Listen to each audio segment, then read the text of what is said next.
大家好，我是小慧，欢迎您来到我的频道，也非常感谢您百忙之中收看我的视频。在日常的生活中，也许会听到很多老人感慨说，为什么老了之后会讨人厌？原因很简单，来自第一心理。提起年幼的孩子，不少人会呈现出疼爱的态度，认为懵懂无知的孩子是可爱的。但提起上了年纪的老人时，却很少人会展现出如此积极正向的情绪。似乎大部分的人都对于这些上了年纪的老人不感兴趣，甚至在某些的情况下，这些老人在年轻人的心中是讨人厌的。不少人都认为，老年人无法得到身边人的关注与关爱，是因为他们的年龄不断的增长，能够为其他人提供的价值越来越少。同时，他们的身体条件正在变差，需要的开销与日俱增。一旦拥有一些相对致命的疾病，就要花掉家人辛苦打拼了几十年的时间攒下的财富。同时，我们也需要意识到，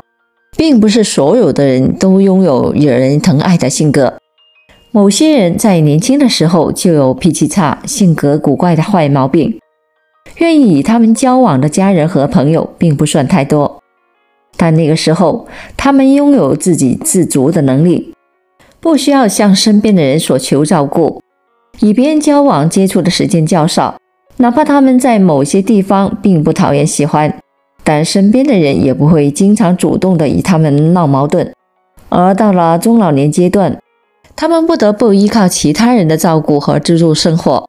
却又舍不得收敛自己的脾气，就会引发他人的不满。也有一部分中老年人的思想相对的固化，并不在乎时代与岁月的变迁，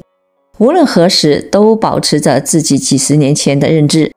哪怕有人愿意向他们分享新鲜的事物，教他们如何融入到现代的社会中，他们仍然不愿意接纳这一切。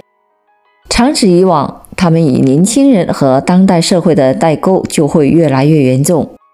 甚至到了与整个社会脱节的地步。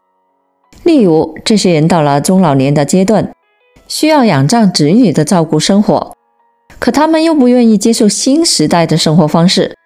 使用子女购买给他们的先进设备，要求子女按照自己的想法为他提供服务。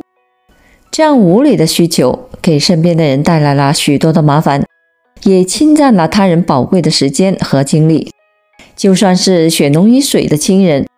面对这样一个时常给自己找麻烦的老人时，也会产生不快的情绪。想要彻底的改变老年人被家人嫌弃的情况，我们需要及时的找准问题出现的根源，并从源头入手进行修正。纠正并不是一句话的事情，习惯是需要及早培养。每一个人都应该从此刻有意识地培养付出能力。一、提升个人价值，改变人生态度。想要避免自己在晚年时期陷入到这种不讨人喜爱的困境中，需要我们提前改变自己的性格与人生态度，并不断提升个人价值。那些格局不够大的人，总是喜欢执着于身边的小事，在一些细枝末节的问题上斤斤计较，让其他人感受到不快的情绪，让自己变得更加的宽容一些。待人接物的时候，不要充满怨气，就可以给他人留下更好的印象，使自己的晚年生活变得更加的幸福。同时，在进行投资的时候，我们也要拥有相对长远的眼光，不能只盯着金钱方面的收益去思考，有时适当的放弃一部分金钱的利润，去收获来自他人的感情回馈，可以让我们活得更加的轻松畅快。毕竟人的价值是无限的，每一个人都可以在多个不同的维度为我们提供便利，金钱却只能是买到一部分的商品。那些能够小有成就的人，大多都有着良好的人际关系，这样的人可以轻松地抓住人心，让其他人都心甘情愿地为他们服务，提供帮助。这种能够收获他人喜爱的性格，未必是与生俱来的。每个人都可以在后天的互动过程中培养自己在这方面的能力。无论是学习还是日常的生活，每个人或多或少都会陷入到固步自封的怪圈中，产生安逸现状的想法。中老年人接受信息的能力不足，身边也缺乏那些能够与时俱进的朋友，自然无法像年轻人那样在短时间内获取各种各样的信息。我们应该提前意识到自己目前所拥有的问题，尽量让自己的思想保持开放，不断地去尝试新鲜的事物，改变自己现有的认知结构。哪怕我们没有能力经常去体验不同的人生，我们也可以通过看书、看电影、看新闻等的方式了解社会。2. 增强体魄。中老年人让人感到痛苦的问题，大多与他们的身体健康有关。年轻人并不是反感与老年人在一起相处，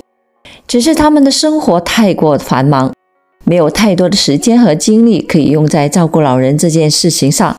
拥有健康的体魄，可以让我们更加轻松自由地去完成自己想要的人生。不论是从为他人减轻负担的角度来考虑，还是从个人人生发展的角度来看，我们都应该提前养成锻炼身体的好习惯，尽量增强个人的体魄。有句话叫做生命在于运动，经常锻炼，让自己的身体始终处于相对健康的状态下，也可以适当的延缓我们衰老的速度。同时，我们也需要意识到，人与人之间的交流都建立在平等的基础上，在生活的过程中，减少向他人索取或者是寻求帮助的频率，在个人能力范围内照顾好自己，就可以极大程度地减少身边人对自己的嫌弃与厌烦。让自己快乐和喜欢自己是一种能力，因为我们每个人都是有感情和自我利益权衡的思想的，没有人会过分的为了笑而损害自己的生活，也没有人会过分的为了别人而让自己过得不快乐。让自己快乐和喜欢自己是一种能力，任何人拥有这两种能力都会感染他人，为他人带来快乐。希望这篇文章能给正在走向老年的朋友一些启示，安稳平和地度过人生的晚年。好了，朋友们，今天所分享的视频内容就到这里了。制作视频不易，朋友们，如果您觉得我分享的视频内容对您有所帮助的话，就请您给我点个赞吧。您的每个留言和点赞都是我进步最大的动力，也非常欢迎您到评论区分享您的生活经验。非常感谢您的支持和鼓励，我们下期见。